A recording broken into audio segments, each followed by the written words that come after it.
आपको पता ही होगा जब तारक मेहता में डरावनी दुल्हन आई थी तो सबसे पहले इस बूढ़ा चंपू ने ही देखी थी। सबको ज्ञान देने वाला ज्ञान का चौधा अपना मुंह तो ठीक से संभाल नहीं पाता। तो चंपू की अगली वीडियो में धोती खोलेंगे, अभी डरावनी दुल्हन की बारी। वीडियो केवल और केवल मजाक मस्ती और बड़ी बड़ी हस्ती के लिए बनाया गया है, इसे कृपया सीरियसली ना ले। सुबह शाम 2 बार ले बिना पानी के। तो शुरुआत होती है मेन कैरेक्टर जेठालाल के घर से। जेठालाल सुबह सुबह बाहर जाता है, घर में चंपू अकेला होता है। माधवी को बुलाने का अच्छा मौका होता है और घर पर भिंडी मास्टर होता है। रात होती ही चंपू की गांड जोर जोर से दुखने लगती है। चंपू माधवी को याद करता है पर माधवी भिंडी के साथ मजा कर रही होती है। चंपू को अचानक से भूतनी दिखाई देती है। ये चंपू ज्ञान का चौधा खुद को संभाल नहीं पाता है और ये चंपू पूरी सोसाइटी की गांड में दम कर देता है। चंपू को बहुत ज्यादा डर लगने लगता है। चंपू भूत से डर जाता है। लेकिन आपने देखा होगा पुराने एपिसोड में चंपू अपनी मरी हुई पत्नी को घंटों घंटों तक याद करता है। लेकिन मर जाते हैं वही लोग तो भूतनी बनते हैं, तो इसकी पत्नी भी भूत ही बनी गई होगी। ज्ञान के चौधे को उससे डर नहीं लगता।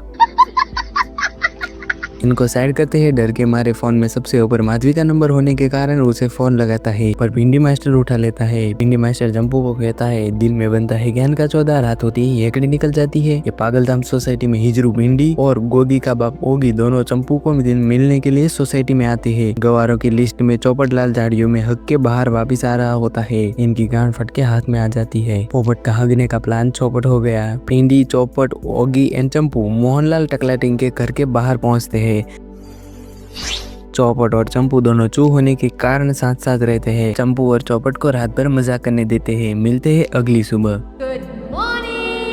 गोबरधाम। यहाँ चंपू पूरी रात मजा करने के बाद सुबह सुबह हक के एटिया को फोन लगाता है और बातें नहीं बताता जो कल रात को उसने हक दिया था। यहाँ सोसाइटी कंपाउंड में गबीता और इडली को सारी कहानी बताई जाती है जो कि रिपीट करते हैं। बाद में अंजलि भाभी की ओवर एक्टिंग की दुकान की ओवर एक्टिंग देखने के बाद सभी महिला बंडल और पुराने कबाड़ चाचा चंपू को मिलने आते हैं। चाचा चंपू डरपोक है, ये बात गबीता को पता लगने के कारण चाचा चंपू को गुस्सा आ जाता है। अब सीधा आते हैं 10 बजे। 10 बजे उसका दोस्त आता है। चंपू के घर दोस्त आने के बाद उसे डराता है। चंपू मुँह देता है। चंपू का दोस्त उसे बोलता है, बातें करता है, ऊंची ऊंची आम में बन के निकलता है मुखी और चंपू एक भूतनी की जाट से है दुखी। अब कहानी में आता है पढ़ा लिखा अनपढ़ घेंटा मतलब मेहता। गब्दुल और घेंटा दोनों चाचा चंपू को मिलने के लिए पहुंच गए। यहाँ चाचा चंपू ने अपने गांड जला रखी थी जिसके कारण पूरा घर धुआं धुआं हो गया था। चाचा चंपू को यतुस और गब्दुल तीनों टकलाटिंग मोहनलाल के घर के बाहर पहुंचते हैं। ये अनपढ़ महतूस लेके कारतूस टकलाटिंग के घर के बाहर थे।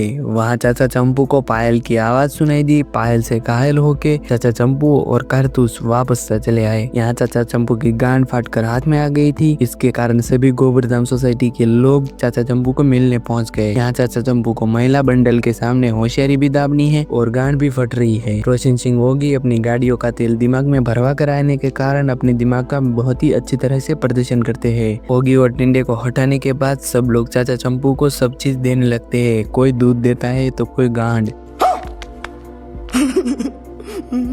माधवी और गबीता दूध लेके पहुंच गए चाचा चंपू के पास। चाचा चंपू को दूध पिलाकर चाचा चंपू सो जाता है गांड फैलाकर। अगली रात पपेट छतरी वाले को डरावनी दुल्हन डराती है। तब ये लोग महतूस पिचकारी के घर इकट्ठा हो जाते हैं। तब ये लोग अपनी बचकानी बुद्धि का प्रदर्शन करते हैं। फिर ये सब टकलाटिंग मोहनलाल के घर के अंदर जाते हैं। अब होगी चौमू गोकुल धाम की बचकानी रोस्टिंग। अंदर इस रूम में जाते ही इनकी हेगड़ी निकल जाती है। कुछ चूड़िया और मंगलसूत्र देखते ही ओवर एक्टिंग चालू। अंजलि भाभी तो ऐसे डरती है जैसे भूतनी इससे डर जाए। भूतनी हंस हंस कर हक देती है। छोटी होशियारी का चौधा भी वहाँ से भाग निकलता है। ऐसे सब भागते हैं जैसे भूतनी गांड मारने वाली हो। अच्छा है वहाँ पर हाथी भाई अवेलेबल नहीं है, वरना हाथी भाई भाग भी नहीं पाते और भूतनी उसके पास पहुँच जाती। लेकिन पास पहुँचकर भी उसका कुछ नहीं बिगाड़ पाती क्योंकि हाथी भाई का हिला भी नहीं पाती। और डर के घर वापस आने के बाद लॉजिकल के चौधे ये लोग ऐसे लॉजिकल देते हैं जिसके कारण तुम्हें भी लगेगा ये असल में मेंटल धाम सोसाइटी है। फिर ये लोग पुलिस को फोन करते हैं। पुलिस इतनी बिजी है कि गोकुल धाम में जो होता है वहीं पुलिस स्टेशन में चलता होता है और इनके लिए पुलिस भी एक ही है, ये आलू बांडे अपनी सस्ती नाकाम पुलिस टीम को लेके गोवर्धन में आता है। बाद में आलू बांडे चला गया अपने 2 नाकाम कांस्टेबल को छोड़ के। सबकी गांड में डर बैठ गया है। चंपू चाचा को देखकर चौपटलाल हक देता है। अंधेरे में भी इडली का हाथ और दांत के अलावा कुछ भी नहीं दिखता। भिंडी और माधवी ऐसे नौटंकी करते हैं जैसे भूत इनके घर में ही रहता हो। अब चौपटलाल की सपने में शादी हो जाती है। उसे हम कट कर देते हैं क्योंकि वो बकवास सीन है। है। उसी रात को ये ओगी चाचा चंपू को विस्की पिला देता है। वैसे तो बूढ़ा संगी सुनकर भी पता लगा लेता है कि पार्टी कहाँ होने वाली है, बट यहाँ ये संगी पी गया। अब पता चला कि ये मर्दों की पार्टी कैंसिल करवा के खुद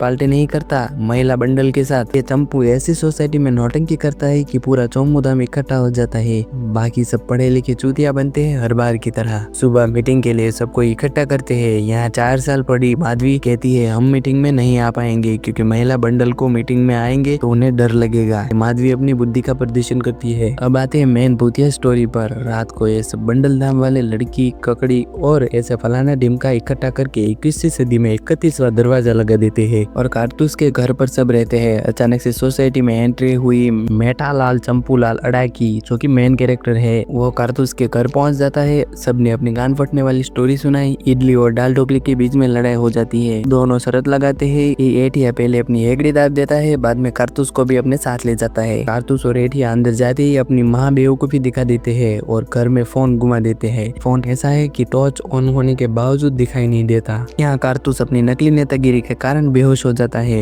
यहाँ एठिया अकेला भूतनी के साथ हमें चोदू बनाने की नाकाम कोशिश में लग जाता है। भूतनी सामने आती है। भूतनी के साथ साथ ये महाभूतिया भी पकड़ा जाता है और हर बार की तरह इनके पास एक इमोशनल स्टोरी होती ही है। फिर इडली अपनी घास चराई हुई साइंटिस्ट वाली बकरी मतलब की डिग्री को याद करता है। मेन स्विच के कारण लाइट गई होगी, बाद में लाइट वापस ला देता है। तो अब तक किसी ने ये बात सोची नहीं होगी अनपढ़ की सोसाइटी में। ये हर बार की तरह हमें ही भूतिया बनाने की कोशिश करते हैं। बाद में गोबरदम सोसाइटी इमोशनल ड्रामा करके बाद में वही हमें पुरानी भूतिया सोसाइटी नहीं हमें चूतिया बनाने की एक और नाकाम कोशिश करी। ये लोग अपनी बेइज्जती बार बार पता नहीं क्यों करवाते हैं। इनको लास्ट में भूत का चूतिया ऑपरेशन ही करना होता है तो ये बकलोल क्यों फैलाते हैं। और एक बात गोबरदम वाले इतने महान है कि ये सबको माफ कर देते हैं। आज तक आलू भांडे को कोई मुजरिम नहीं पकड़वाया। बस यही तक था भूतनी का चूतिया और ड्रामा। मिलते हैं अगले वीडियो में अड़ियल चंपू के साथ। तब तक के लिए वीडियो को like share and subscribe our YouTube channel.